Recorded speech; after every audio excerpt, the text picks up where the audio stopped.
ভারতের নাগপুরে রাখি বন্ধনের দিনে প্রিয়জনকে নিয়ে বাড়ি ফেরার পথে হঠাৎ ঘটে যায় এক অবিশ্বাস্য ঘটনা। রাস্তায় ভয়াবহ দুর্ঘটনার পর স্ত্রীর প্রাণহীন দেহ নিয়ে দিশেহারা হয়ে পড়েন স্বামী। চারপাশে সাহায্যের জন্য চিৎকার করেও কাউকে না পেয়ে একসময় তিনি মরিয়া হয়ে মোটরসাইকেলের পেছনে স্ত্রীর লাশ বেঁধে রওনা হন বাড়ির উদ্দেশ্যে।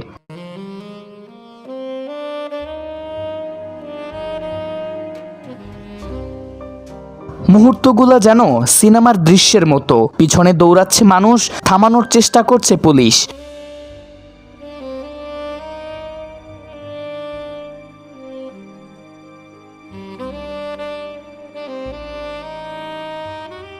অবশেষে রাস্তার মাঝেই তাকে থামানো হয়। প্রিয়জনের দেহ নিয়ে যাওয়া হয় হাসপাতালে প্রয়োজনীয় প্রতিক্রিয়ার জন্য।